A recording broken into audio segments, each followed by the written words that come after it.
So to tell you a little bit about one of the reasons we started this event, we wanted to promote some of the classes we have here in astronomy to the students that may be in the audience today, or maybe the future students that hopefully will apply and come to Mason. So we have a variety of astronomy courses, and to highlight our Department of Physics Astronomy, which has majors and minors and concentrations in physics and astronomy with concentrations in renewable energy, astrophysics, applied and engineering physics, and so on. As well as graduate programs with a standard physics concentration, engineering physics concentration, and an applied and engineering physics master's degree. So start telling you about how to come back. We have free public nights. These are hybrid right now, virtual and in person. They're on Tuesdays during the semester, and our next one is September 27th. And if you want to find out more about our public nights, you can scan that QR code, and that'll help you sign up for our monthly newsletter, conveniently called The Moon. So if you don't get that reference, the origin of the word moon has to do with the length of a lunar orbit, which is around 1 month. So this event, I'm here and happy to announce, is a fully reusable launch vehicle for STEM engagement in the scientific research and exploration of space. I'm happy to announce that we are going to host Space Day 2023. So hope you spread, if you have a good time today, thank you. Let your friends know and come back next year. So at this time, I'd like to invite on stage the College of Science Dean, Fernando Morales Wilhelm, to give some remarks.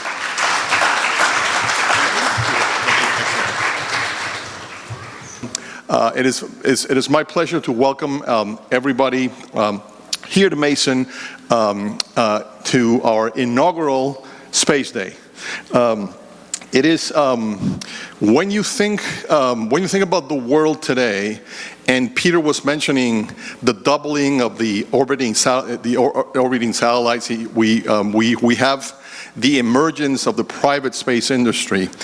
We're coming to a realization that in order to understand what's going on our planet, it's not just about looking at our planet anymore. We have to start looking outside, because our planet is just a little speck in a very wide and diverse universe. I think the space science, I think the science that we're doing at Mason is moving in that direction, and I'm so excited that we're able to attract this great audience here today. One of the things that excites me about this Space Day is the building of community around this very important topic. I very much look forward to seeing many more of you, not only today, but as Peter mentioned, we have our public days here at our observatory, where the telescope, I have been there, and you know, I'm the kid of the 60s and 70s. You know, I grew up, you know, watching Star Trek and then Star Wars. I mean, I've always been fascinated with space issues. Here we have the real deal. If you come to the observatory, it's going to be a terrific experience. So without further ado, let me introduce, and it is really my distinct pleasure to introduce our event keynote speaker, NASA astronaut Colonel Michael Hopkins, or Mike Hopper Hopkins. I was trying to see how to best introduce him. But Colonel Hopkins is currently the United States Space Force Director of Test and Evaluation, serving as the principal test advisor to Space Force senior leadership and providing oversight of the United States Space Force test enterprise. Prior to this assignment, he was assigned to NASA Johnson Space Center, office in Houston, Texas, and performing human spaceflight training, operations, and support. Colonel Hopkins was selected by NASA as an astronaut in 2009. He's a Missouri native. Most recently, he served as commander on the Crew 1 SpaceX Crew Dragon, named Resilience, and experienced the first night splashdown of a U.S. spacecraft since Apollo 8 back in 1968. Mike was born in Lebanon, Missouri, and grew up on a farm outside Richland, Missouri. He holds a Bachelor's of Science in Aerospace Engineering from the University of Illinois, and a Master of Science in Aerospace Engineering from Stanford University. He's married to the former Julie Stutz of Peoria, Illinois, and they have two sons, Ryan and Lucas. In 2013, Colonel Hopkins served as a member of the International Space Station expedition.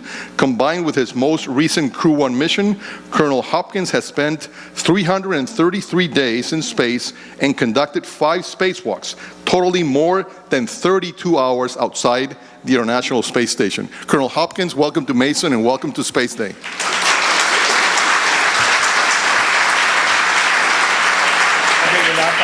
Okay. Thank you. Thanks, welcome. Pleasure to have you here. Thank you.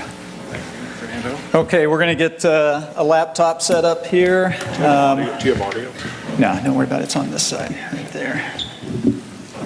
I'll let you see it because I can't see it. Okay. There we go, and hopefully that'll bring it right up. And one of the technicians can probably help us out here. Okay. Have you guys ever been afraid? Right? The fear for your life type afraid, where you think something really, really bad is going to happen. Well, that's a question we often get asked as astronauts, right? When we launch into space, we're sitting on top of hundreds of thousands of pounds of explosives, and they're going to accelerate us up to 17,000 miles an hour. So it's a fairly common question for us if you are afraid. And guess what? The answer is yes. We are at times. And so I'm going to describe a couple of events that have happened in my career with NASA where there was some fear. Now, I like to talk about fear in a couple different ways. There's that fear, that fight or flight type fear, right? Where, like, for example, I'm very scared of snakes. So if there was a snake crawling across the stage right now, I'd be the first one out the door. That is one kind of fear. The other kind of fear I like to talk about is that anxiety type fear, right? When you're worried about something. For example, you got a big test or before a game or something of that nature where you're worried about what the outcome is going to be, and so there's that kind of anxiety. And so I've experienced both of those. Now, the first one I'm going to talk about, and hopefully we'll have a picture pop up here that will show you what I'm going to describe to you. This is from my first mission back in 2013, and I'm out on a spacewalk. This spacewalk is a unplanned spacewalk. We had a part of the station had failed, part of our cooling system. And so this was actually on Christmas Eve of 2013, and we were replacing a pump module for the cooling system. So this pump module is about the size of a refrigerator.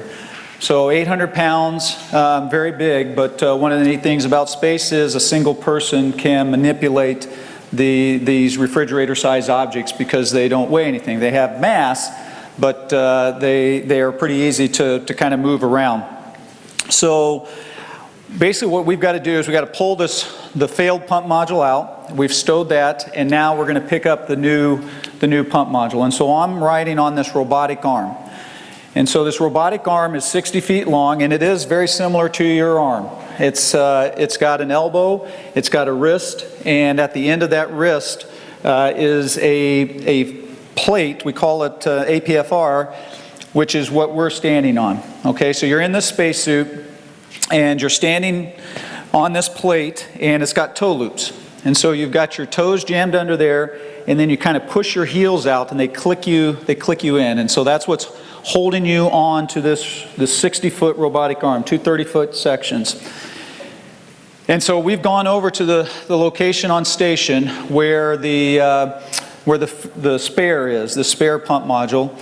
And so I've gone in, I've grabbed it out, and now they're moving me in place so that I can then install this pump module. And so I'm on this robotic arm, and I'm swinging down below the space station, and so it's moving automatically. And so I'm the lowest thing on the space station at this point in time. So the Earth is 250 miles down below me. Again, we're moving 17,000 miles an hour. I'm holding on to this 800-pound pump module, and it's swinging me around, and it has to stop. And so it stops. Well, this is a big robotic arm. So as soon as it stops, though, it starts oscillating, right? So the robotic arm is doing this. And the mass, this pump module, right, it wants to keep going in the direction it was going. So the arm is doing this, the pump module is wanting to go like that, and remember, I'm floating, right? So even though I'm inside this spacesuit, I'm still kind of floating. And so I have this sensation of floating and coming off of the foot plate that I'm standing on. And so for about 3 or 4 seconds there, I thought I was floating off into space with this pump module. And that was a moment where it was like, okay, this is it. I honestly thought that at this point I was going to become the next satellite that was going to be orbiting the Earth. And that was going to last until my oxygen or my carbon dioxide probably was what was going to get me. But again, about 3 or 4 seconds later, that kind of dampens out, and everything is okay in your heart. And one of the interesting things too, when we're out on a spacewalk like that, we're on hot mic, right? So we're talking to people on the ground, and fortunately I did not say anything when what was going through my mind didn't come out of my mouth, fortunately, in that case, and because everybody, not only down in the control room, but out on NASA TV and around the country would have heard heard what I was thinking. So that was very fortunate for me. So that's an example where you sometimes get those kind of moments when you're doing the space flight. So we talked about, I've had the fortune to go into space twice, and most recently I went up on the SpaceX Crew Dragon. And so I got assigned to that in 2018, and so this was before any of the Dragons had flown before. And so I got to help actually with the development, with the checkout, the verification of the vehicle, my crewmate Victor Glover as well. And so we actually were assigned to the first operational mission of the Crew Dragon vehicle. So before we flew, there was a flight with 2 astronauts that went up. They went up for a shorter period of time to kind of test the vehicle out. And so that was very successful. And so 3 months, 4 months after they landed, splashed down, it was our turn. There was 4 of us on board this vehicle, so I was the commander of the vehicle. Victor Glover is a Navy captain. He is an F-18 test pilot, and Victor was the first black astronaut that went up and spent the long duration on board the International Space Station. And Victor has 4 daughters. And it was kind of fun because while we were on board station, his oldest daughter was going through the college selection process. And so getting to see Victor try and work with his daughter as she was trying to make decisions on where to go to college, that was pretty neat to be able to watch that. But Victor, amazing astronaut. This was his first flight up into space. The other crew members we had Dr. Shannon Walker, physicist. I think I did meet a physicist over here earlier. So Dr. Walker, she was from Houston, had worked with NASA a lot of years before she got selected by NASA. This was her second flight as well, same for me.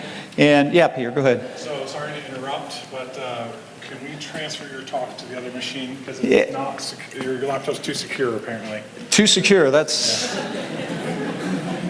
interesting. That usually works just fine. To adjust the settings to fix it. Okay. Well, I tell you what, we're not going to. We won't worry about it. I think I can just talk it. It'll probably be easier that way than trying to worry about breaking through the security on this. Okay. So the other, Dr. Shannon Walker, absolutely amazing. I think I saw, you might see some slides earlier on Dr. Andy Thomas, who was an astronaut. She's married to Andy Thomas, and they actually, they live around the Houston area where we live as well, and they actually raise bees as well. So some just kind of interesting things. She comes from a history of aviation as well. Her mother and her grandmother were both pilots. Her grandmother was also air traffic control. And so if you think about at that time, there weren't a lot of women in those kind of fields. And so really Shannon has a long history in her family of breaking down barriers, if you will, in some of these career fields. The other astronaut that we had on board with us was actually a Japanese astronaut, and Soichi Noguchi. This was his 3rd time into space. One of the interesting stories about Soichi, so Victor and I both played football in college. I played at Illinois. Victor, he played out in California. And believe it or not, Soichi played football as well. He actually played football in Tokyo. I didn't know that in college in Tokyo they had American football, but they did. And the other interesting thing about Soichi, when we launched into space, he became only the third astronaut in the history of human spaceflight. And so at this point in time, there's been about 650 or so people that have actually gone up into space. He became only the third person to launch into space on 3 different vehicles. So he had launched on the Space Shuttle, he had launched on a Soyuz, and then when we launched on the Crew Dragon, he became that third person. And so the others are Wally Schirra, who's from the Mercury, Gemini, and Apollo days, and then John Young, who, if you follow astronauts, he's definitely a legend in the astronaut area. And so and Soichi joined him, and so it was really neat to be sitting right next to someone that was making history like that. So we launched in November of 2021. And when you're on the launch pad, it's actually an amazing experience. So down at Kennedy Space Center in Florida, you've got these crew quarters that have been used for years and years and years. And so you're staying in the crew quarters. The difference, though, you probably remember from the Apollo days, they would come out of the crew quarters, they'd get on the van and go to the launch pad. We came out of the crew quarters when we got in our Teslas and we drove to the launch pad where we launched on the Falcon 9. An incredible launch. It takes about 9 minutes or so from the time they light the rocket to you being up in space going 17,000 miles an hour. As you're going uphill, you eventually get up to about 4.5 Gs that are pushing down on your chest. And so a very exciting moment. If I had the video, you'd see some of the highlights from when we first got up into space and then the time afterwards. While we were up there, I mentioned that this was Victor's first flight, and so the rest of us, this was our second, or in Soichi's case, third flight. So when you show up to NASA as a candidate astronaut, you go into a 2-year training program. And at the end of that training program, you graduate and you get a silver astronaut pin. And basically you are now eligible for assignment. And when you cross the 100-kilometer mark, all right, that's where we define space. So when you cross that 100-kilometer mark, you're now a flown astronaut and you get a gold astronaut pin. And so one of the first events we did after we gotten into orbit, we actually had a press where we had the video going, and we got to give Victor his gold astronaut pin right after we had gotten into orbit. So basically a day later, 24 hours later, we joined up with the International Space Station, and at that point we joined a crew that was already there, Soyuz crew. So there was an American up there, Dr. Kate Rubins, and 2 Russians that were on board, cosmonauts, Sergei 1 and Sergei 2. That's how we refer to them. And then the 4 of us joined them and we became a crew of 7 on board the International Space Station. So that's basically how we rotate crews on board. You've got a Soyuz that'll bring 3 people up. We've got these commercial crew vehicles now with SpaceX and eventually Boeing that are bringing 4 people up. So you've got the Soyuz on board. You come up and join them. You're going to spend 6 months on station. They've been there for about 2 or 3 months by the time you show up. And so after you've been there for 3 or 4 months, they go home, a new Soyuz comes up, and then it's time for you to go home, a new commercial vehicle comes up, and so we just kind of keep leapfrogging vehicles up there. And so with that in mind, for all of the younger people in the audience, you have probably never known a time when there hasn't been an astronaut going around the Earth, orbiting the Earth. Because we've had this space station has been permanently crewed since 2001. And so I'm guessing there's some birth years in here that are much more recent than that, which is pretty amazing when you think about it, that we've got people that have been living in space for that amount of time. Very, very exciting. What do we do on board the International Space Station? So the International Space Station is about science. It is a national laboratory orbiting the Earth, and that is our primary responsibility while we're up there. And so that science covers a lot of different areas. A lot of the science is physical type science. A lot of the science is actually kind of engineering type things, right? We're trying to figure out how things work up there when you start putting these big modules together and things of that nature. And then there's a lot of science that's on us, right? Because someday we want to send one of you to Mars. And that means you're going to be gone for about 2 to 3 years, somewhere in there, right? You're going to spend 6 to 9 months to get there. You're going to spend probably a year on board or on the surface of Mars, and then you're going to spend 6 to 9 months to come back. And so we need to understand what is going to happen to the human body during that time period, particularly the amount of time that you're going to spend in that microgravity environment. What are some of the things that happen to us when we're in the microgravity environment? We actually grow a little bit. Right now you got gravity pushing down on you, and so your spine is compressed a little bit. When you get into space, in the microgravity environment, you're no longer in that, and so your spine actually expands a little bit. I get a couple inches taller, up to a couple inches taller while I'm in space. It doesn't stick, unfortunately. And in fact, that's one of the things when you come home that can be a little bit painful. There's quite a few astronauts after you return back to Earth that'll have some back pain because of just everything getting scrunched back down.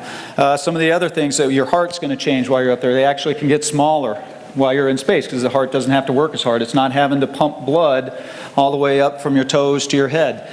And so that's one of the things we're always worried about when somebody first gets back down to Earth. You'll always notice there's people around the astronauts that are standing right there.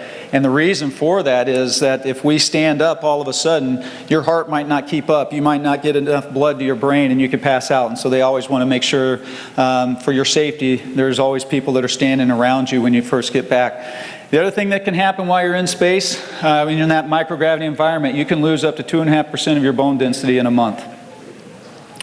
So now picture that 3-year mission to Mars, right? So if we don't counter that, you could have some very serious impacts to that, particularly when you come back to Earth.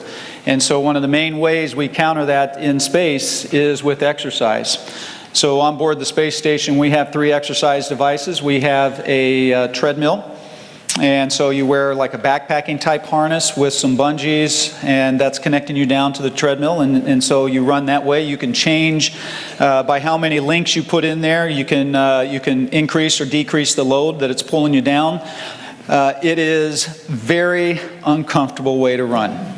So, I like to try and get mine up to my body weight, right? And so I'm at that 185, 90-ish pounds. And so when you're carrying that kind of load on your shoulders and your hips and trying to run for a half an hour, 45 minutes, that can get pretty painful.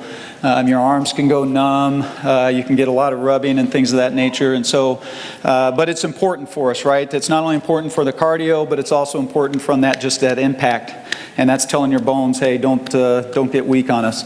We also have an exercise bike on board. It doesn't look like any kind of bike you guys are used to. It actually kind of looks like that projector right there. It's just a box, and it's got 2 pedals on it, and that's it. You don't need a seat. You don't need handlebars. You can just sit there and pedal away, and that's an extremely hard workout on board space station. And then we have an exercise device, and or a weightlifting device, and that's called ARAD. And it's actually kind of brilliant in how we lift weights, right? We don't have weights on board the International Space Station. We have ARAD. And ARAD works by, we've got these 2 cylinders, pistons, if you will. And you take them to vacuum. And so picture if you have a syringe without the needle, right? And you've got it against your hand and you try and pull that plunger out. And you can't pull the plunger out, right? Well, that's the exact same thing we're doing. We've got these 2 big pistons, we take them to vacuum, and then you've got rods that are connecting it to a weight bar, and just by changing the length of the momentum arm, we're able to change how much we're lifting, and so we can lift from 20 pounds up to 600 pounds on board. So we're able to do deadlifts, squats, all of those types of lifts that are going to help stress your bones, particularly in your hip area. This is one of those areas that we're particularly concerned about. You can have a lot of loss there. And so we do a lot of exercise on board the station. Now, we work a lot up there. A typical day, you're up, I usually get up about 5 in the morning. I would exercise about 7:30. We would have a conference with the ground teams. And that usually would last about 15 minutes or so, and then you start your work day. About 7:30 at night, you do the same thing. You have a conference with the ground teams. And then after that, that's when you're eating dinner. So usually around 8 o'clock each night, we're having dinner. And so after that, you then have an opportunity to catch up on emails, phone, call your family, your friends, things of that nature. And then about 10:30, 11 o'clock, going to bed. And the next day you're waking up and doing it all over again. So it's a pretty grueling schedule. That's Monday through Friday. Saturday is supposedly a day off, but that's our cleaning day. Station gets very messy. So it's something that you don't realize. So for example, and I had talked to someone earlier and I said, wait until you hear my talk because then you might decide whether you want to go into space or not. So think about the bottom of your feet. That's kind of a weird thing to say, right? Think about the bottom of your feet, right? You got these calluses on the bottom of your feet that over the years, right, have gotten pretty thick and pretty hard, right? Well, when you get up into space, you're no longer walking around. So you don't need the calluses, right? But and so eventually they just start flaking away. And so after about, I would say the first month, when you pull off your sock at night, there is a cloud of skin that is now floating, right? Because it doesn't just fall to the ground. It is floating all around you, a cloud of skin from your skin. And so where's that going to go, right? It's floating around you. Well, you've got these air systems on board, the environmental system, and it eventually goes to filters, and then we're vacuuming all these filters on the weekend to get rid of that kind of stuff. So, and this is going to sound strange, right? Everything we do up there, there's a procedure for it. There is, it's part of an experiment. There is nothing that we're doing up there that somebody is not tracking it. To include, we have to send our vacuum bags, once they're full, we have to tape them up and send them back down so that they can analyze the stuff we vacuum up. But again, now when you think about it, though, that's going to be important when one of you is going to Mars someday, right? Because you want to know what is in the air, right? You want to know the risks that you might have if there's anything that could cause long-term problems. And so those are the kind of things that you don't really think about on a day-to-day basis that we worry about on board the International Space Station. We do have some free time on board, though. And I really wish I could show you some of the pictures that you get from the International Space Station. 250 miles up, it's just stunning.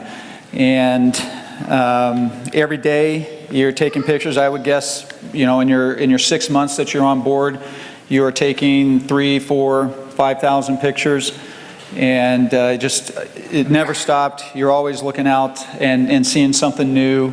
And having to take a picture of it, and so pretty incredible experience to get to look down at the Earth and see it in the way that we get to. So definitely an amazing experience there. Some of the other things that you do, I mentioned that you can call home. So we do have through the computer, we're able to call home. It's only a one-way direction on the call. And one of the interesting things about that is a lot of times the number will say U.S. government when it's, like on your phone, if I called you, it'd say U.S. government, and most people won't pick up because they're not thinking it's coming from the International Space Station. But actually it works out pretty well because then you get to leave them a message on their phone, and people like to have that message. But I talk to my family every night. Before I would go to bed, I would call home to my wife, to my 2 sons. I get to do video conferences once a week with the families, and so actually it was really, all of it was absolutely fantastic. My first mission, my sons were younger. They were, I guess, a freshman in high school and a 7th grader in high school, and so they play hockey, and youth hockey at that time. And so these video conferences are oftentimes on the weekend, and so while I was up there on that mission, there was probably 3 or 4 times where the conference lined up with a hockey game, and so my wife would be at the hockey rink with the iPad following the game, talking to me, and I'm getting to watch the game live. And I got to tell you, that was pretty special, because when you're working as hard as you are, when you get those 30 to 45 minutes on a weekend to interact with your family, get to still be a part of their life down here on Earth, I can't tell you how important that is. And that's what helps you get through the rest of the week, is just knowing everything on Earth is good, and you get those little moments like that. Definitely very special. The other thing I'll mention as well that's kind of on the human side, when we go into space, we actually get to take a few personal items up with us as well. And that's a big deal, right? Because it costs to send something up to the International Space Station. it costs anywhere from $15,000 to $25,000 a pound. And so they actually give us a couple of kilograms that we're allowed to take up. And so you want to choose very wisely what you decide to take up with you, because it is certainly precious that they're giving you that opportunity to take things up with you. Just a couple examples of things I took up. I've got some very good close family friends. World War II vet. He was a Marine in the Pacific Theater and wounded on both Peleliu and Okinawa, and I took one of his Purple Hearts up and was able to give that was on my first mission, and I was able to give that back to him after I got back, and so it was pretty special. He's since passed away, but being able to share that with him and his family was fantastic. Another item that I took up, and this one's pretty special as well. My father, I was selected in 2009, you heard. My father, he passed away in 2008. He was a Marine as well, flew A4s back in the early 60s, and so on that first mission I took his logbook up with me. And so I was able to record my mission on board the International Space Station in his logbook, and then I brought that back with me. And I mentioned I have two sons. My older son right now is actually a second lieutenant in the Air Force, and he's going through pilot training. And we gave that logbook to him, and he recorded his first solo flight in that logbook as well. So there's some pretty special things that you're allowed to be able to take up with you that mean a lot to you. Now I'm going to talk about the second type of fear, and I mentioned that's kind of that anxiety type of fear, right? And the example of that is when you're coming home. So you undock from the International Space Station. The vehicle that we ride up in, the Crew Dragon, it stays docked the entire time. And the reason it stays docked the entire time is your lifeboat, right? If you have any kind of an emergency while you're on board, if you have a fire, a depress, an ammonia leak that is inside the station, and you need to get away, that is your lifeboat to get home safely. And so at the end of your 6 months on board, you crawl back in your vehicle, you close the hatch, you undock, and you come back to Earth. Now remember, I said you enter the atmosphere at 100 kilometers, right? So you've got this, you've got your capsule that you're in, you're entering the atmosphere, and basically you are free falling from 100 kilometers down to 2 kilometers. And that's where the chute opens. The main chutes open at that point. So there's not a lot of time if those chutes don't open. And so that is definitely a moment where there's a little bit of anxiety, right? Where you're sitting there and you're monitoring your altitude, you're monitoring your G's, you're monitoring all of the conditions, and you are hoping and praying that that green light comes on that says your chute's deployed. And so that can be a pretty tense moment, because in our vehicles on the Crew Dragon side, for example, there's no backup, right? So either there's a backup in trying to deploy it manually, because it's supposed to do it automatically, but if it doesn't come out, it's you got about, I don't know, 30 seconds, 45 seconds left before you're going to hit the water. So that is definitely a anxiety type fear that you can also have, and people deal with it in different ways, and we'll talk a little bit later after we have some questions about how I deal with that fear. So at this point, what I'd like to do is just answer any of your questions that you may have, and there is nothing that's off the table. If you want to ask about what I do in the Space Force, if you want to ask anything about the life up on board the International Space Station, our new mission, right? We're trying to get back to the moon so that we can then go on to Mars, and that's through the Artemis mission. If you have any questions at all on any of those topics, I am happy to answer that. And like I said, there's nothing off limits. So if somebody wants to ask about the toilet, I'm happy to answer. I'm happy to answer the questions about the toilet. So do we have anything online, or are we going to go with just some live testing? Yeah, we've got a ton of questions. Okay. I have a question for you. We found a 3-minute video about you and the Crew 1 commander. Oh, no. Do you want to show that video? Okay. All right. Let's switch over to my laptop. Okay. All right. I don't. This is just the top search result on YouTube, so we're totally winging it here. I don't know if this is going to be good or not. It looks like it's a bit about you. Is it weird watching yourself on the big screen here? Yes, it is. All right. Can we switch over? So we do a lot of public experience events. That is part of our job as astronauts as well while we're switching over. After you land, you go into a 6-month post-flight period. The first couple of months you spend in a lot of rehab, a lot of debriefs, a lot of medical experiments. Okay. All of those experiments, when you first get back, they want to get as much data as they can off of you before you readapt to the 1G environment. And so you spend a lot. I've spent I don't know how many hours inside an MRI machine, and they're, those are the kind of things where I have no idea what they're looking for. A lot of times it's the super smart brains, people, investigators that are, and we're just the guinea pigs and a lot of that kind of stuff. So a lot of time doing that in the first couple months, but then afterwards, when that next 4 months, so our post-flight is usually about 6 months, that next 4 months is you're just hitting the road and you're sharing the story and you're telling people about your mission, you're telling people what it's like to live in space, so a little bit like what we're doing here tonight. We also actually end up going, we usually spend a week at headquarters here in Washington, D.C., and we end up spending a day over at Congress. And we go around and we talk to all of the as many congressmen and senators that we can, because the fact of the matter is that we do what we do with your money, right? And so it's always good to be able to have an opportunity to share with the folks that are making decisions on that about what it is that we do and the benefits that we're able to hopefully bring to life down here on Earth. I mentioned the science as well. The science actually, it's about 50-50. 50% of the science that we do on board station is meant for figuring out the things that are going to be important for us to go to Mars, right? So exploration, that's what it's focused on. The other 50% though is spent about how do we improve life down here on Earth. And so if you think about some of the things I mentioned, the issues that we have, like with bone density loss, right? We are great guinea pigs for finding out ways that we can counter that bone loss, right? Because that happens to all of us down here on Earth.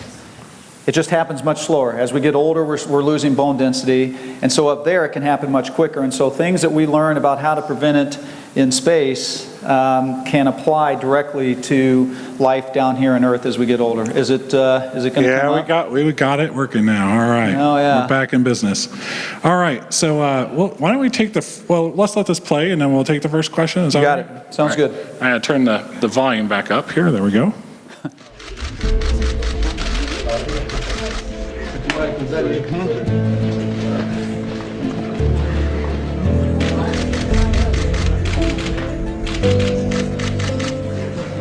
Sitting on the launch pad is definitely a moment that you're always thinking about, right? That's one of the more critical phases of the flight, as you can imagine.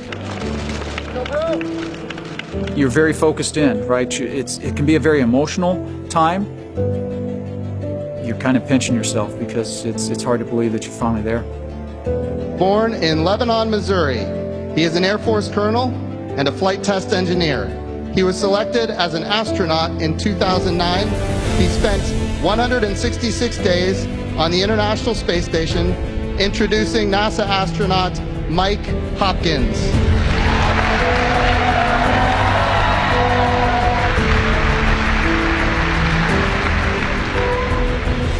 It's funny, I mean, a lot of times people think of the dream of being an astronaut as something that a kid would have. And I remember when my wife and I first started dating at the University of Illinois, and I told her that I wanted to be an astronaut. She laughed at me and kind of said, "Are you serious?" But at the same time, she stuck with me throughout the years, and to have that dream come true is pretty amazing.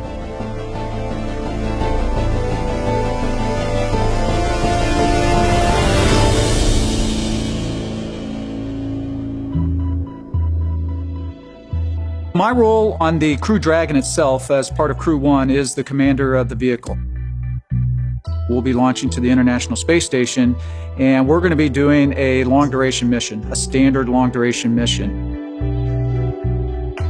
One of the nice things about being on board the International Space Station is you have a lot of connectivity, believe it or not, with your family. And so I was able to call just about every day. My family means everything to me. It is the most important part of my life. my wife Julie, my son Ryan, my son Lucas. They are just such a huge part of this whole endeavor. You know, without family, it just wouldn't be as meaningful. The partnership that we have right now with SpaceX, it's pretty powerful. They bring a lot to the table. NASA brings a lot to the table. We've got a ton of experience in human spaceflight. When you're out there on a day-to-day basis and you're interacting with their engineers and you're interacting with their trainers and you're interacting with the people that are actually building the rockets and building the capsule itself, you really get to establish the relationships, the personal relationships. It's not just about the astronauts that are on board, but it's about the entire team at NASA and SpaceX that it's taken to launch this Crew 1 vehicle, and we couldn't do our job without them.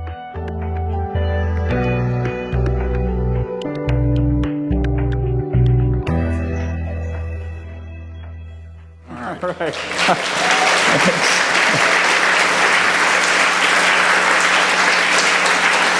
All right, so while I'm fiddling over here, I'm going to give you the first question. The little red light is on. So the number one question was 16 votes on Slido, upvotes. How realistic are the fears of encroaching space debris causing issues for future launches? Okay, so fears about space debris, and I'm not just say on launches, right? It could certainly have an impact on launch. It did have an impact on Crew 2, so the folks that came up after us that took our place on board. They were, during their rendezvous, they had about a 1 day, 1.5 day rendezvous with the space station as well. They had just gone to sleep, and they had a warning from the ground that came up that said, hey, we've got some debris that's we think is going to get close to you. And so they made them get into their suits, get strapped in the event that they would actually have a strike and have a depressurization type event. So it is a big deal for us. If you were tracking, I guess maybe it's been a year ago or so, when the Russians tested an anti-satellite and they created a ton of debris. And what ended up happening there was that impacted the International Space Station. And in fact, our crews had to go what we call a shelter in place. And so that's where, again, they had to crawl inside their vehicle. So the SpaceX crew was in the Crew Dragon, the Soyuz crew was in the Soyuz. They basically have to shut all the hatches on board station, and they wait. And they wait until the all clear is given, because if they had a catastrophic strike that caused a rapid depressurization, they need to be ready to get away as quickly as they can. When we're not doing that, or when we are doing that, we are not doing the science. We are not doing the things that we're up there for. And so that impact was, I think that was like probably a couple-day hit to life on board the International Space Station. When we do science, I mentioned that part of it is for life down here on Earth, part of it is for exploration. The science comes from all over, right? It comes from universities, it comes from other government organizations, from private companies. If you have a science experiment that's going to need astronaut time, you're going to get charged about $100,000 to $125,000 for an hour of an astronaut's time.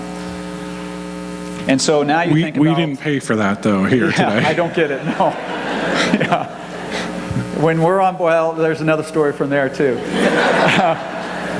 So when you think about 2 days lost with 7 astronauts on board the International Space Station because of an irresponsible anti-satellite test, that's a big deal. And so debris is a big deal for us. Just the number of orbiting satellites that are up there now is something that is impacting us.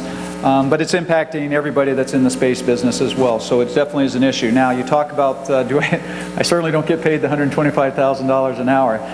In fact, what you get when you are on board the International Space Station, you get incidentals. So if you're a part of the government and you travel, you get what's called per diem, and in that per diem they'll pay for your lodging, they'll pay for, you get a certain amount for food, and then there's this little bit that's incidentals, right? And so typically if someone was coming on a TDY here, TDY it's a temporary duty, if someone was coming on a duty here to the DC area, they're going to get, you can have your hotel room is probably going to be upwards of a couple $100, that kind of thing a night. You're going to get probably $60 to $80 a day for food, and The incidentals is about, I think it's like $2.50 a day. And so when you're on board the International Space Station, because food's provided, lodging's provided, you get about $2.50 extra a day for being gone. Oh, that's wonderful.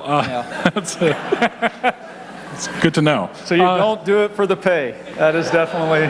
So just to make a quick announcement, for those of you that came in after the talk started and didn't get a chance to scan the QR code to ask questions, we do have a mic up here in the middle, so you're welcome to come up and ask a live question. So we'll intermix the live questions with the questions that people have submitted on Slido.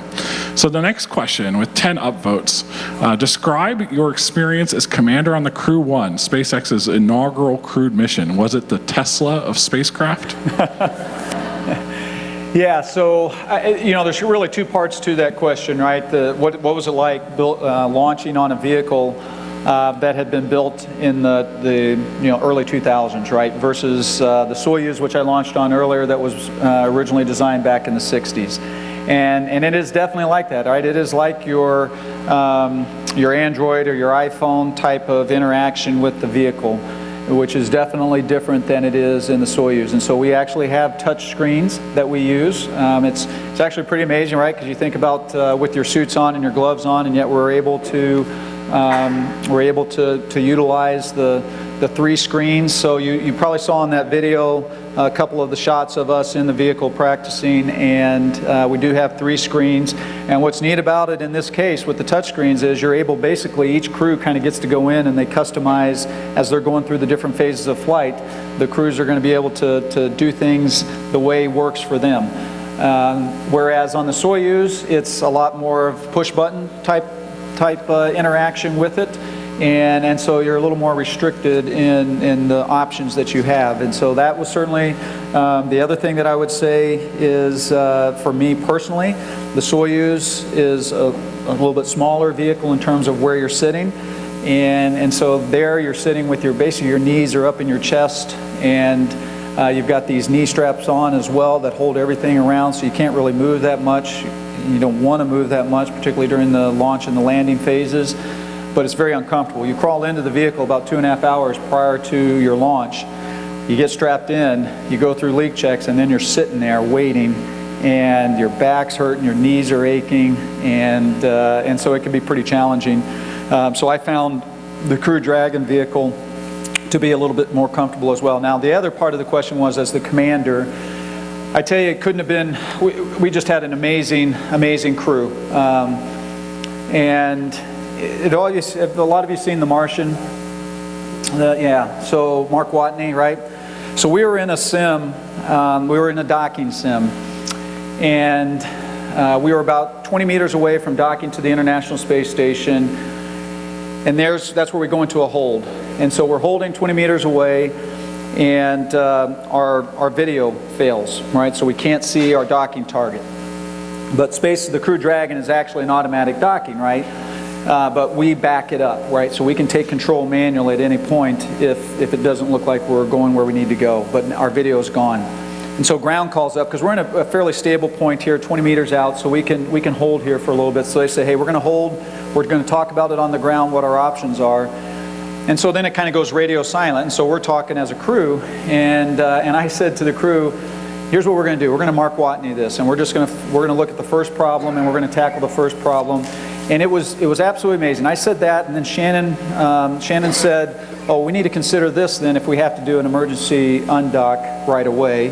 And then Victor said, oh, if we do that, then we got to worry about this. And then Soichi came in, and it was just amazing to see the crew come together in that fashion. And we made a call down to the ground then and said, hey, this is what we're thinking. Have you guys been considering this? And they were like, oh no, we hadn't thought about that yet.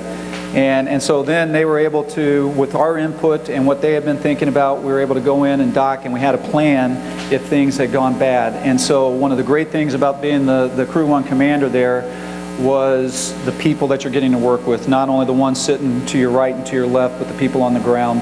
And when you're a part of that kind of a team, it makes being the commander easy. Amazing. Oh, wow. I can't believe I'm sharing the stage with an astronaut right now. All right, the next most upvoted question. When and why did you choose to join the U.S. Space Force? Yeah, okay. When and why? So obviously the Space Force is pretty young, right? We're a couple years old, and so I've spent most of my career in the Air Force. And when they stood up the Space Force in 2019, it was very intriguing to me, right? I started out my career in the Air Force out in Albuquerque, New Mexico in one of our laboratories, and we worked on space technologies. And so being an astronaut and having that as my starting point, it just kind of felt like full circle for me to join the Space Force and and kind of come back into that fold. I got to admit, the other part of it is how many chances do you get to stand up a brand new military service, right? And so that was very appealing to me. And I was very blessed because I was able to actually transition into the Space Force. And when you come into any of our military services, there's a ceremony associated with that. And so you have to raise your hand and you take an oath. And so when you transition from the Air Force or any of the other services into the Space Force, we go through that ceremony as well. And so I was able to do that ceremony on board the International Space Station. The Chief of Space Operations, so the 4-star general that's in charge of the Space Force, is the one that swore me in. My wife got to be there. It was absolutely a fantastic event. Along those lines, I'll take the opportunity too. I mentioned my son being in the Air Force now and going through pilot training. Right before, there's a couple parts to this story. So my return date was starting to line up very closely with my son's graduation from the University of Michigan and his commissioning. And so I was supposed to land on like the Wednesday. He was going to commission on Friday. But sometimes you slip. And so my wife, we were talking one night and she said, "Hey, I just want you to know that if you slip, I'm going to Ryan's graduation and commissioning. I am not going to be there when you come home." And so she made that very clear at the beginning, and that's understandable, right? I mean, your son's graduating. But we slipped, right? And so she went up to Michigan, and I was actually able to swear my son into the Air Force from on board the International Space Station. And so that was absolutely a fantastic event. There was a colleague of ours, he's a Canadian astronaut, he was there with my wife. And so he's standing there holding the computer up in front of my son as I got to swear him in. So pretty special event on that as well. All right, sorry. Wow, I got sidetracked. Yeah, you can keep talking as long as you want. All right, the next most upvoted question, anonymous, is how is the concept of time when you are in space? Time. Yeah, so I should be young, right? Feel it. Now, we're close enough to the Earth that from a time standpoint, that doesn't have the impact. But what are we on? We do GMT, so Greenwich Mean Time. So that's basically England, London type time frame is what we're on. So what's that mean, though? It's kind of an interesting question because for us on board the station, you kind of go through your jet lag, right? You get used to that time, though. But now think about Houston, where Mission Control is. Right? They're 5 hours behind us or 6 hours behind us. So when we wake up in the morning, I said I wake up at 5 and then we have that initial conference where you're talking to ground control. Well, that's 1 in the morning for them. And so, Mission Control, one of the things I don't think a lot of people realize, I mentioned that since 2001, right? We've always had an astronaut on board the International Space Station. Mission Control has always had a control team in there for that entire time as well, 24/7 for the last 20 plus years. There has been a mission control team in there, night, day, holidays. I mentioned that spacewalk that I did that was on Christmas Eve, and that was we had a failure, and so that was not a planned spacewalk. And I cannot tell you the number of people on the ground that canceled Christmas holiday so that they could plan the spacewalk and be there with us as we went through and made the repairs themselves. So the impacts on the folks on the ground are fairly significant. And I got off on a tangent. I don't remember what the original question was, but I think I sort of answered it somewhere in there. Maybe it was about the perception of time. Oh, the perception of time. Yeah. So we're on the Greenwich, but the fact that the impacts for us aren't necessarily a big deal on a day-to-day basis, but it's a much bigger deal for the ground teams. Interesting. Yeah, great. So I'm going to combine the next two most upvoted questions, 12 and 11 votes each. So how does Space Force interact with other space groups like NASA? And relatedly, how does Space Force or NASA prioritize investments to get the best benefit for the cost? That's a big question. Okay, how do we interact? You know, and that was, there was a lot of confusion. I think there probably still is a lot of confusion between the Space Force and NASA. Is NASA part of the Space Force part of NASA? And the answer is no. We have completely different missions, right? The NASA, our job is exploration, right? Our job is to not only explore the universe, but to explore Earth. And the Space Force's job is to make sure that NASA can do their job, right? Our job is to make sure that all of the things we do in space, our access to space, the things that we take advantage of from space, whether it's your GPS, whether it's your comms, whether there are other actors out there right now in the space business that want to take that away from us if we ever got into a conflict or anything of that nature. And so when you think about from a military standpoint, you think about from an economic standpoint how dependent this country is and how dependent a lot of our allies are on space, and our job as the Space Force is to make sure you still have that no matter what. So from that respect, I think that's a good thing to keep in mind of the different missions that we do. Now, we interact a lot, right? So I talk about that debris, and where does that information come from? It comes from the Space Force. So the Space Force will call up NASA and say, hey, you got an object that's getting close to the space station, and then NASA will start doing their analysis and make the call on whether we need to do a maneuver of the space station or not. So there is a lot of interaction between NASA and the Space Force. And now the bigger question of how the dollars are decided, well, you know, a lot of that comes from the President and the administration. They set, here's what we're going to do from a NASA standpoint, and that comes through Congress as well. And so that's where the big decisions are made, and then our job is just to implement those decisions. And so that's one of the hard parts, though, I will tell you, that NASA, I mean, the things that we're doing, wanting to go to Mars, that is a multi-decade type effort, right? And so when you have 3 or 4 administrations that come in that period of time, if they have a different objective for you, that makes it challenging, right? Because it's hard to get something done in this business in a 4 or 8 year time period. And so if there's constantly changing objectives, a lot of times that can lead to the delays, the overruns, and things of that nature. And so having that continuity between administrations it can be very important. Great. Well, this next question is shot up in the rankings. All right. There are a lot of reports of UFOs in the news. You have spent 166 days in space. Congratulations. Let's get a round of applause for that. Have you seen any UFOs? Have I seen any UFOs? Well, that's classified. Can't talk about it. Have I seen any UFOs?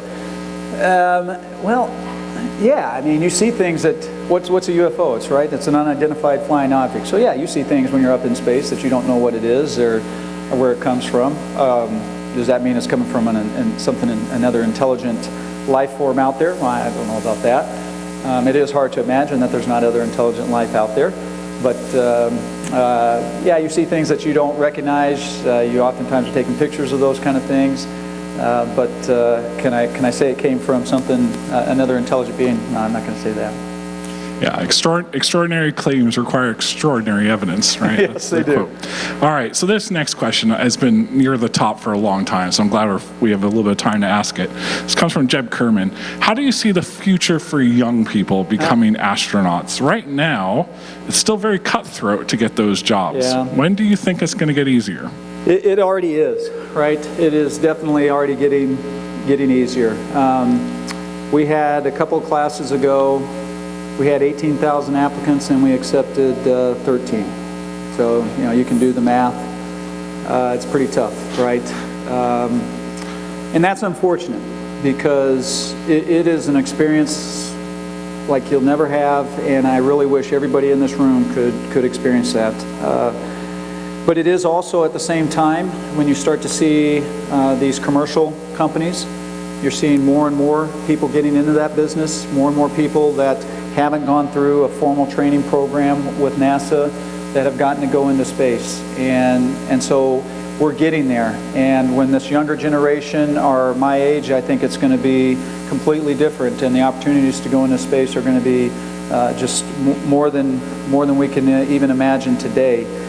It's kind of interesting question though too. We oftentimes get asked about the Blue Origins and Virgin Galactics, right? What do we call those folks that have gone and they've spent a couple of minutes in microgravity and then come back to Earth? Are they astronauts or are they not astronauts? You know, William Shatner, right? I mean, what do you call him now? I say, well, I call him Captain Kirk. What else do you call him, right? But you know what? What a great problem to have, right? We're having to figure out what we're going to call somebody that got on top of a rocket, went above 100 kilometers, got to experience microgravity, and safely came back to Earth. And he's, what, 80 years old or something of that nature? I mean, you call him whatever you want. That's a great problem to have. And so I think where we're going is very exciting. I just absolutely love the commercial companies. I love the interaction that we have between NASA and the commercial companies. You saw it on the video. I do think it is, when you combine those two folks together, that ingenuity that sometimes comes from the commercial and the experience that you get from NASA, it is just extremely exciting. So the future is bright for the younger generations, definitely. Well, thank you, Colonel Hopper Hopkins. So if I could, I need to take just a couple more minutes. So I talked about fear, right? And so the last thing I want to just close with is, how do you deal with it? How do I deal with it?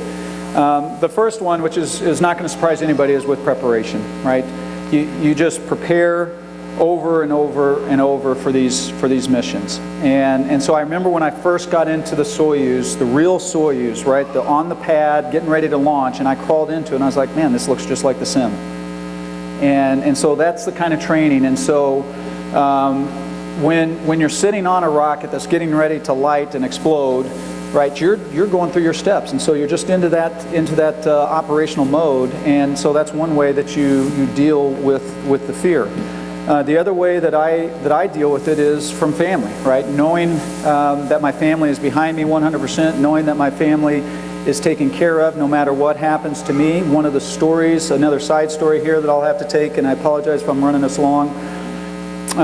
We launched in the middle of COVID, the pandemic, and my older son was at Michigan. My younger son was at University of Notre Dame. That's where he is now. And 10 days before I'm supposed to launch, he calls up my wife and says, Mom, my roommate tested positive for COVID. I got to go into quarantine. And the next words out of his mouth is, I'm going to miss the Clemson game. And my wife was like, Lucas, you realize you might miss your dad's launch. And he's like, oh, hadn't thought about that, right? So when we go up into space, we always have an astronaut with the families. And so the reason for that is, one, they can explain what's going on, but then two is if something goes wrong, right? And so they're there to get your family in a safe place and provide that communication between the folks that are still working the issue and the family members. And so it's a very important role. And so knowing that your family is taken care of in those kind of moments also helps you deal with the fear. And then the last one that I'll say is in 2012, my wife is Catholic, my son's already Catholic, I was not Catholic. In 2012 I converted to Catholicism, and on both of my missions I was able to take the Eucharist up with me. And so I received communion while I was in space, so before every spacewalk I received communion before I went out the door, and that was one of those ways that I was able to deal with it as well, because I knew that Jesus was with me, and though I didn't need to be worried about what could or could not happen when I was out the door. So one of the great things about NASA is they don't promote any religion or anything of that nature, but they also don't prevent you from practicing yours. And so for me, faith was that other piece that allowed me to deal with those moments of fear and anxiety. So again, thank you all very much. It's great to be a part of this inaugural event, and I think it's just fantastic. Thank you. It was a gift for you. Thank you. Thank you. Appreciate it.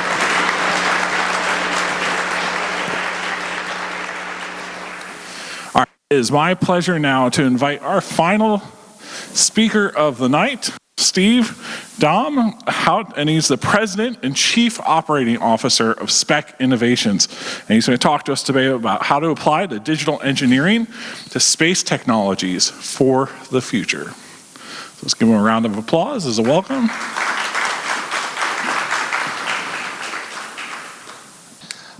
So I wanted to go and talk a little bit about some of the things we've been doing and give you a little background on me as well. So just so you know, I actually was a student at George Mason University.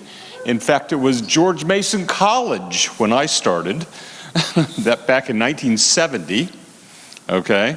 And so I actually had been a lifelong interest in science from reading Tom Swift and comic books. Do you guys do comic books at all? Read comic books? No? Yeah, okay. Marvel? Yeah, okay. And particularly Iron Man, right? So we know Iron Man. And so very interested over that time in Star Trek. Star Trek actually got me to think about particle physics. Why? Matter, antimatter, right?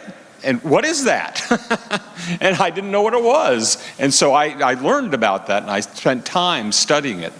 And so I had a great physics class in high school and decided to do physics as my science. And ended up at George Mason. Many people were thinking it was a two-year thing and you'd go to another university. No, George Mason is a wonderful university, one of the best in the country, okay? You get a great education here. They are very helpful. We did cutting-edge things back when I was there. And they are still doing that today. So I actually got my PhD in physics from the University of South Carolina. Did my research work at Los Alamos National Laboratory. Okay, now how many of you know what Los Alamos National Laboratories does? Yeah, okay, nuclear weapons, yeah. I was actually in anti-terrorism and computer development at Los Alamos.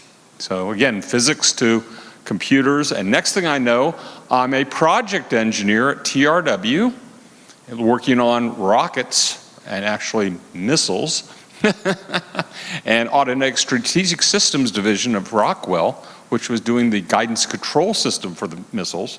That's real rocket science, okay, so you get into that part of it. So over time, you're building up these different techniques and different things that you learn as you go. And just, if you're a lifelong learner, you're always changing and growing. And this is a great opportunity. So your schoolwork is just a starting point. It's not where you're going to end. I ended up being actually an expert at writing proposals. You know what a proposal is? That's how you get money, okay? and I became, actually I worked for the chairman of the board of SAIC, Science Applications International Corporation. I was his proposal guy. And about 1993, I decided to go off on my own. And we started Spec Innovations. It was actually called Systems and Proposal Engineering Company. That's actually the official name. We do business as Spec Innovations now. And so over that time, did a lot of work in systems engineering, proposal development, worked on many projects, large architecture studies, many different things, and learning so many different things. Every time I do another proposal, I'd learn new terms, new techniques, talk about new science, all kinds of things. It was very exciting, okay? Well, about 2010, I made the mistake of hiring a bunch of programmers, okay? And so next thing I know, I'm building this tool called InnoSlate. And sure enough, now that's been a major product for us now for quite a number of years. It's almost 10 years now. We've had InnoSlate out and available. It's a systems engineering tool that works on the cloud, using cloud computing and artificial intelligence, actually built into the tool. Believe it or not. You know Watson, IBM Watson? It's the same technology. Okay? So you can do amazing things, and as you grow and learn. So one of the projects I want to tell you a little bit about was a project let's see if there we go, where we actually did a development for systems engineering. And particularly what we wanted to do was so there's a new thing called digital engineering. Have you ever heard of digital engineering? So digital engineering is where you try to take a model, create models that become a digital twin. And so now you can experiment on that and have it work with it to help you understand what you're actually going to build. and then use it as a basis for building that, okay? And so we did that for the NASA Break the Ice Challenge, okay? And I'm going to talk to you a little bit about what that is. So the main goal of that was produce a lunar rover prototype, which is what we have. In fact, it's in the rooms 3 through 5 there. You can see it today. And we wanted to make sure we could understand the whole boundaries, the system boundaries. What can it do? How can it work? And so using these modeling simulation tools and actually building the prototype. So the competition, again, was hosted by NASA. We actually came in a little late, so we actually had to do the work in about half the time, okay? And because of the tools we used, we were able to do it in half the time. And so the key was looking for how to excavate regolith. Do you know what regolith is? Okay, regolith is the moon's surface, right? And that's the rocks and things. And in the rocks, they found in the South Pole, they found water. Okay, so this is what they're trying to do. They want to excavate the water out of that regolith so that we can have people survive on the moon, right? Because you need water to survive, right? People do. So we need that. And so, so the key is to maximizing that delivery of water, minimizing the mass of the equipment, right? Because it's expensive, right? Put stuff on the moon. And of course, minimizing power consumption. Why? Because power, particularly in the south pole of the moon, is going to be hard to get. Solar panels, things like that are going to be difficult. So again, that's part of the goal. The key was to extract 10,000 kilograms of water, which is a lot of water, okay, in a year.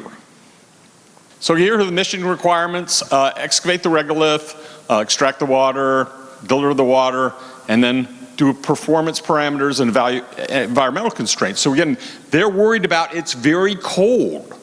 That is a very cold environment, so they're very concerned about that. So here's a little video that kind of talks to what we did, and this is on YouTube. Our team of systems engineers have responded to the NASA Break the Ice Lunar Challenge. They developed a lunar rover that can break the ice using a digital engineering approach.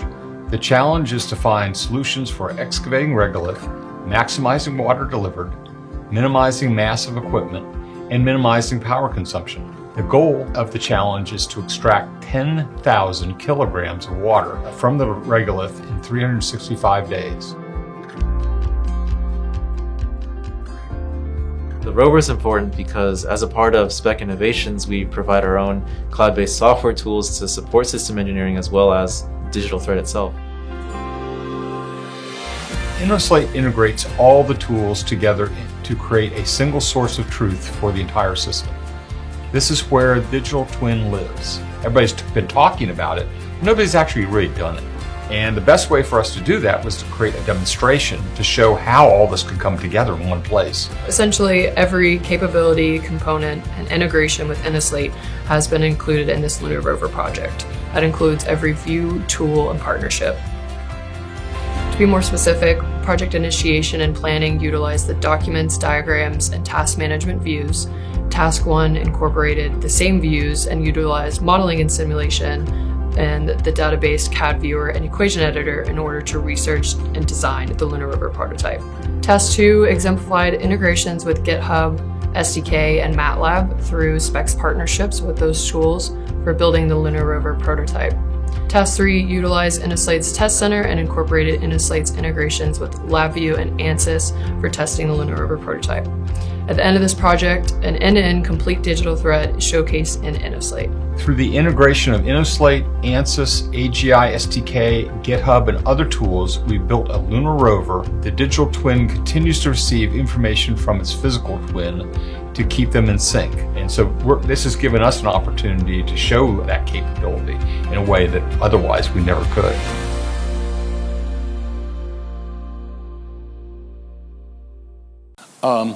All the people you saw in that show were George Mason students who graduated and came to work for me. Okay, in fact, they were interns with me before that. Okay, so we really like George Mason University. we get a lot of stuff out of that. So one of the things is our tool InnoSlate, by the way, is available for free. If you want to use it at .edu, you just go to our website, innoslate.com, sign up with the .edu, and you can start using it, okay? And we support students. You can call our support line.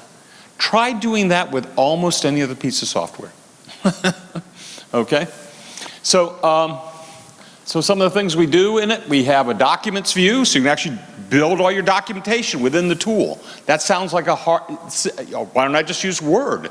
Well, Word isn't traceable. It doesn't have reusable components. I can't do the kinds of things I need to do to create a real digital engineering model. I can also take all the information that I'm building into diagrams and other information and put it into the document automatically. And as I change them, it's automatically updated. We have a requirements view. This is where we bring in natural language processing technology, which is part of artificial intelligence. And that allows us to create much better requirements and by doing that analysis and having that extra aid. We also have modeling, 26 diagram types and counting, 5 chart types. We have digital engineering integrations, including a nice CAD viewer. We tied MATLAB, STK, which is Satellite Toolkit. You saw the ANSYS tools. Yes, we work with ANSYS. We're an ANSYS partner. We also have a discrete event and Monte Carlo simulator built into it. And we have a test center. We also do risk analysis, timeline analysis, and cost analysis, because one of the jobs of systems engineering is to optimize cost, schedule, and performance for the design, just like the program manager does for the project. And of course, we have another tool called Sopatra. Sopatra is very exciting. It's part of our NASA work we are doing with NASA Langley. It actually is a phase 1 STTR output. Now that sounds, you probably don't even know what that means, but that's a contract where you're supposed to be doing basic research. We produced a tool out of it. Okay, so you can do some amazing things with this kind of software. And we are, again, linking to all these other things, including the HoloLens. Are you familiar with the HoloLens? It's Microsoft. It's augmented reality. Okay, so you get a picture of your virtual world on top of your real world. So that you can work with them together. It's a very cool technology. So we're looking at those kinds of things. So one of the things we're trying to do is, how many of you are familiar with Tony Stark's lab? Right? How are we going to get there? We got to do this kind of thing first. So we're working to build the 21st century tools you need and technologies. And that's the kind of stuff it's exciting and interesting. And you can find that in a variety of companies around this area. But try us first. Okay. So any questions? I hope I made up a little bit of time for you.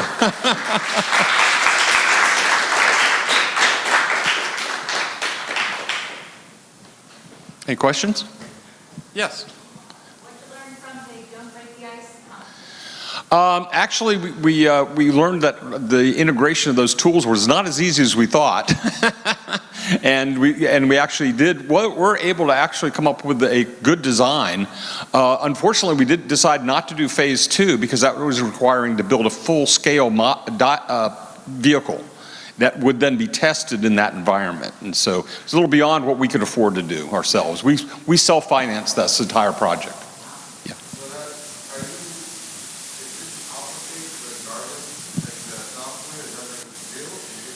Yes, we develop InnoSlate, and we also work with the AGI, and ANSYS actually bought AGI. So they're now an ANSYS company. And in fact, they've rebranded AGI to being ANSYS Governmental Innovations or something. so it's an interesting approach that they've done to that. If you're not familiar with STK, it's the big geospatial tool. It's a wonderful tool to do modeling, simulation of launches and things like that. So, yeah. So how does InnoSlate help for GFA or GFF? GFA and GFF. So in fact, it helps you to develop the requirements for those kinds of things, but also you can do a lot of the basic design work for it right there in InnoSlate. And then you tie it together with the ANSYS tools to do the detailed engineering. Yeah. Any other questions? All right, let's thank Steve again. Thank you. We have a gift for you. Oh, thank you.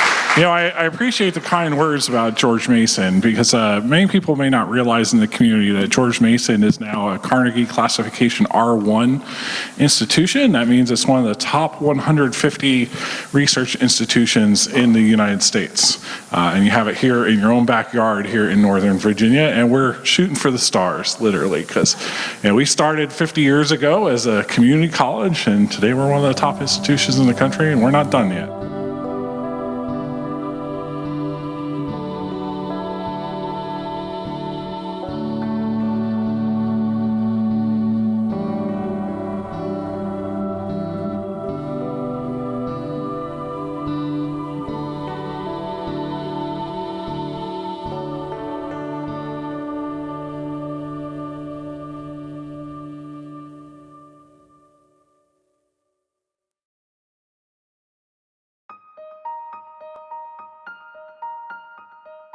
I came to the United States 3 years ago.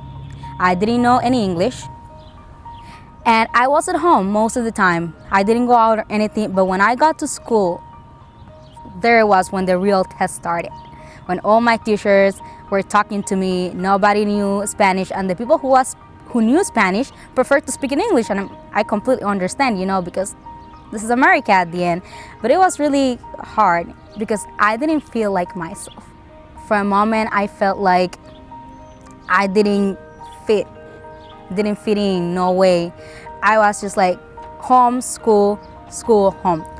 And yes, I knew I lived here near Coolmore and everything, but I really didn't went outside or try to do anything for my community. So my friend, one of my friends I met her through the ESOL program too. So she told me that she was working here. This year I decided to come, and things has changed a lot. I feel like I'm part of the community now.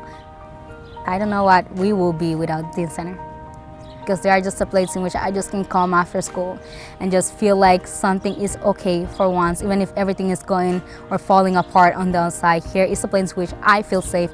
There are things that I do here that actually matters, like life skills and leadership development and all those things. So right now I'm working in this career research, we can call it like that. So we are trying to find a job that we want to work on. We are finding some companies that we want to work for, and we are trying to find the descriptions and all the things that we need to get there.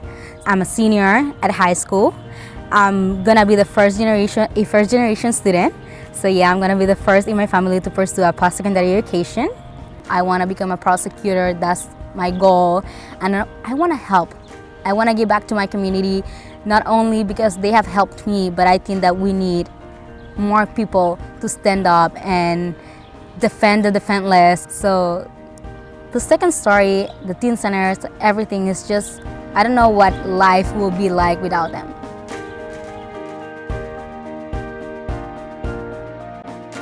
I moved to 2015 in the US. After I came here, we have a little bit problem with my stepmother. So me and my dad, we talked. He told me to move out.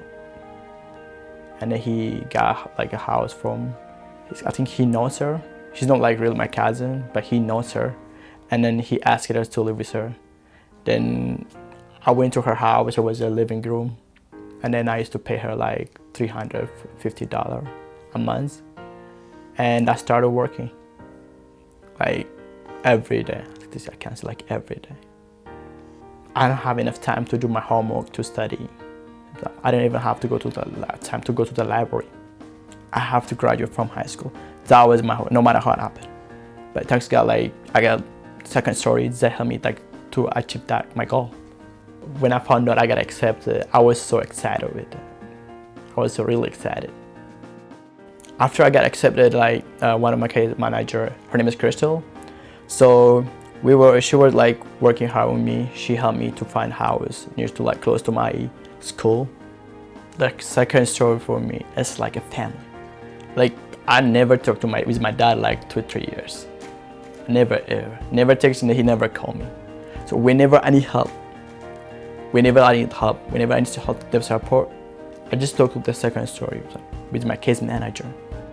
Well, I tend to see myself, or I try to see myself as a mentor rather than a social worker. I try to level up with them and try to give them all the advice they can, because I've been there, done that.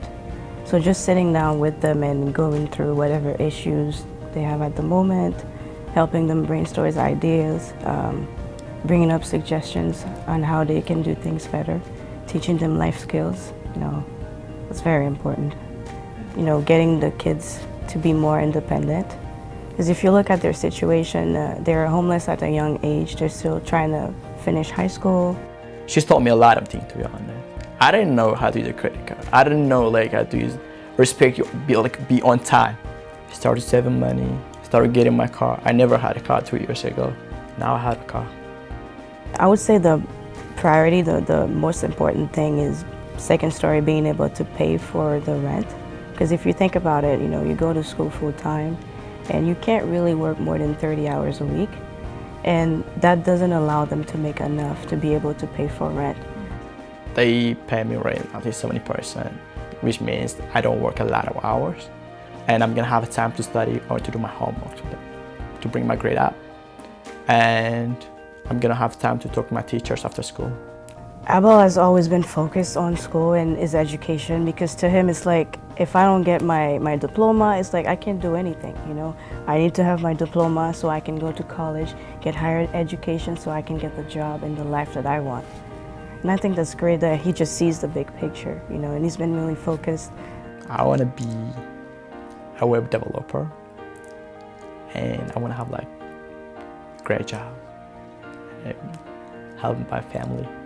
Bell, I would say is definitely confident. He knows what he's doing. He's very smart. Over the year and a half that we worked together, I can say I've seen him evolve and take more control of his life. Yeah. When I came here, I had a goal. I have a big goal. Just getting a good job and helping my family. It's a big support with me. It's a big support. It's a lot of things changed, to be honest. It's a lot of